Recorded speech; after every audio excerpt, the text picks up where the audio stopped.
شما منافع ملی رو نمیتوانید از منافع آرمانی جدا کنید. یه حرف غلطی رو آقای کیسینجر راه انداخت که ایران باید بین انقلاب بودن، آرمان بودن و کشور بودن یکیشو انتخاب بکنه. بنده در حضور کیسینجر و شاگرداش بهش گفتم که هر وقت آمریکا بین آرمان بودن و کشور بودن یکیشو انتخاب کرد، اون وقت از ایران هم بخواین این رو انتخاب بکنه.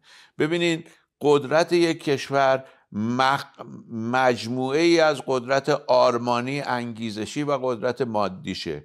هیچ کشوری تنها بر پایه قدرت مادیش نیست که بتونه حیات پیدا بکنه. این تصورات که تعداد قایق‌های توپدار قدرت یک کشور رو تعیین میکنه یا GDP قدرت یک کشور رو تعیین میکنه، اینا تصورات مربوط به قرن گذشته است.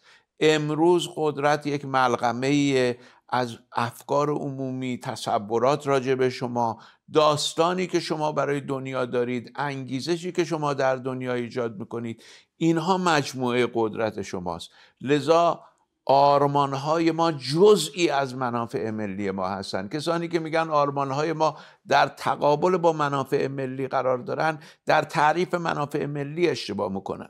من با شما میتونم موافق باشم که شما باید آرمانها رو در چارچوب منافع ملی و با حساب هزینه فایده دنبال بکنید، کما اینکه سایر منافع ملی رو هم با اولویت دنبال میکنید. مثلا یه منفعت ملی شما ممکنه تمامیت ارضی باشه، یه منفعت ملی دیگه شما ممکنه وضعیت اقتصادی باشه. وقتی که تمامیت ارضی شما در مخاطره است، خیلی نگران وضعیت اقتصادی نیستی. لذا باید این اولویت ها رو در نظر داشته باشی. به نظر من رضایتمندی مردم و عزت ملی از بالاترین منافع ملی هستند که باید اینا رو همواره در نظر داشته باشیم و هیچگاه این منافع ملی رو فراموش نکنیم. اما این به این معنا نیست که آرمان ها جزئی از منافع ملی نیستن یا در تقابل با منافع ملی قرار دارن.